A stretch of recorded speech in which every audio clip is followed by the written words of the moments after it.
আসসালামু আলাইকুম রহমতুল্লাহ। জাতীয় সংসদ দেশের আইন প্রণয়নের সর্বোচ্চ কেন্দ্র। আসন সংখ্যা মাত্র ৩০০, অথচ গেল জাতীয় সংসদ নির্বাচনে এই ৩০০ আসনের বিপরীতে প্রতিদ্বন্দ্বিতা করেছে ১,৯৮১ জন প্রার্থী, অর্থাৎ গড়ে একটি আসনের জন্য লড়েছে ৬ জনেরও বেশি এমপি প্রার্থী। মনোনয়ন পেতে প্রথমে লড়াই করতে হয় নিজ দলের ভেতরে, এরপরে ভোটের মাঠে লড়াই করতে হয় বিরোধী দল ও স্বতন্ত্র প্রার্থীদের সাথে। এত চড়াই উতরাই পার হয়ে কেন সংসদ সদস্য হতে চায় সবাই? কেন এই পদের জন্য এত মরিয়া লড়াই? জনপ্রতিনিধি হতে হলে আসলে কি কি সুযোগ সুবিধা পাওয়া যায়? আজকের এই আলোচনায় আমি আতিকুর রহমান অমিরাজ এই বিষয় নিয়ে বিস্তারিত আলোচনা করব আপনাদের সাথে। একজন সংসদ সদস্য বা এমপি মূলত তার এলাকার মানুষের সমস্যাগুলো রাষ্ট্রকে জানান এবং আইন প্রণয়নের ভূমিকা রাখেন। এই দায়িত্ব পালনের জন্য রাষ্ট্র তাকে বেশ সম্মানজনক বেতন ও ভাতা দিয়ে থাকে।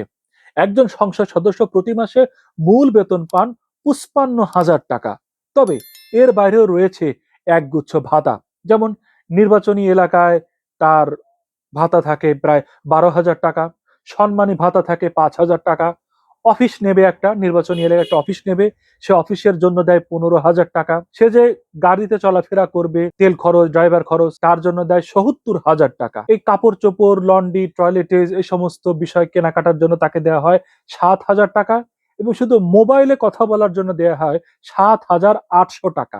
সব মিলিয়ে একজন এমপি প্রতি মাসে অন্তত ১,৭০,০০০ টাকার বেশি অর্থ সরকারি তহবিল থেকে পেয়ে থাকে। সুবিধা কি শুধু এই মাসিক বেতনে সীমাবদ্ধ? একদমই না। এমপিরা দেশের ভেতরে ভ্রমণের জন্য আলাদা করে পান ১,২০,০০০ টাকা। তাদের হাতে থাকা ৫,০০,০০০ টাকার একটি স্বেচ্ছাধীন তহবিল থাকে, যেখান থেকে স্বেচ্ছায় ইচ্ছামতো জনগণের কল্যাণে ব্যয় করতে পারবেন।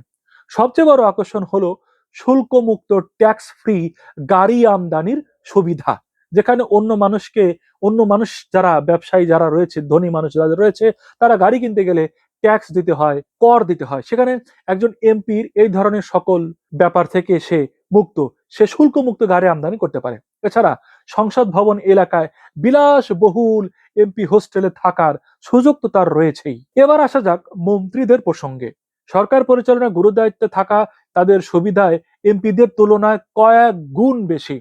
২০১৬ সালের আইন অনুযায়ী প্রধানমন্ত্রীর মাসিক বেতনই ১,১৫,০০০ টাকা, সাথে বাড়ি ভাড়া বাবদ ১,০০,০০০ এবং দৈনিক ৩,০০০ টাকা ভাতা পান। একজন পূর্ণমন্ত্রী, ডেপুটি স্পিকার কিংবা বিরোধী দলীয় নেতা বেতন ১,০৫,০০০ টাকা, আর প্রতিমন্ত্রীরা পান ৯২,০০০ টাকা। মজার ব্যাপার হলো এই বেতনের জন্য তাদেরকে কোনো ট্যাক্স বা কর দিতে হয় না। বেতনের বাইরেও মন্ত্রীদের অনেক সুবিধার তালিকা বেশ অনেকটাই লম্বা। মোবাইল কেনার জন্য পায় ৭৫,০০০ টাকা, সরকারি খরচে পান সবসময় গাড়িতে চড়ার সুবিধা, এমনকি ঢাকার বাইরে সফর করার জন্য পান অতিরিক্ত জিপ গাড়ি, মানে সে যেটা চালায় এর বাইরেও আরো গাড়ি সে পায়। এই মন্ত্রীদের আবাসন সুবিধাও চোখ ধাঁধানো। বিনা ভাড়ায় সরকারি বিলাসবহুল বাসভবন, যার গ্যাস, বিদ্যুৎ, পানি যাবতীয় রক্ষণাবেক্ষণ খরচ দেয় রাষ্ট্র। আসবাবপত্র কিনতে পান ৫,০০,০০০ টাকার আসবাবপত্র কেনার জন্য টাকা পায়। আর কেউ যদি সরকারি বাসায় না থাকে, তবে মাসে ৮০,০০০ টাকা বাসা ভাড়া তিনি পান। অর্থাৎ সে বাসাটা ব্যবহার করছে না, তার বিপরীতে সে ৮০,০০০ টাকা পায়। নিরাপত্তার জন্য সার্বক্ষণিক প্রহরী ছাড়াও রান্নার জন্য বাবুর্চি পায়, বাবুর্চির খরচ আলাদা পায়। বাগান পরিষ্কার করার জন্য একজন মালি পায়, তারপরে তার কাগজপত্রের জন্য একজন পিয়ন পায়।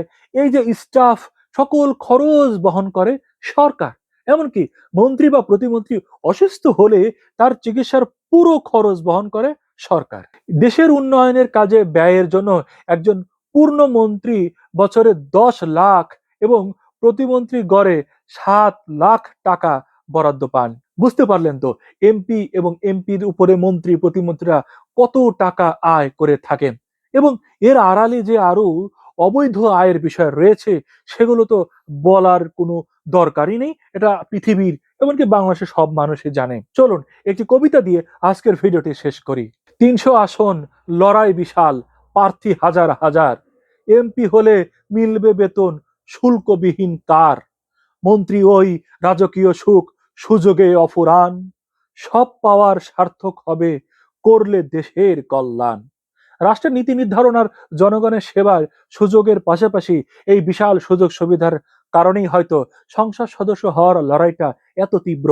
তবে দিন শেষে সাধারণ মানুষের এটাই আশা করে, এই বিপুল সুবিধার বিনিময়ে যেন জনগণের সমস্যার সমাধান ও দেশের টেকসই উন্নয়নের নিশ্চয়তা পাওয়া যায়। আজ এ পর্যন্তই। ভিডিওটি ভালো লাগলে শেয়ার করুন এবং আমাদের চ্যানেলটি সাবস্ক্রাইব করুন এবং ফেসবুক পেজটি লাইক দিয়ে থাকুন। ধন্যবাদ। আসসালামু আলাইকুম আ রহমতুল্লাহ।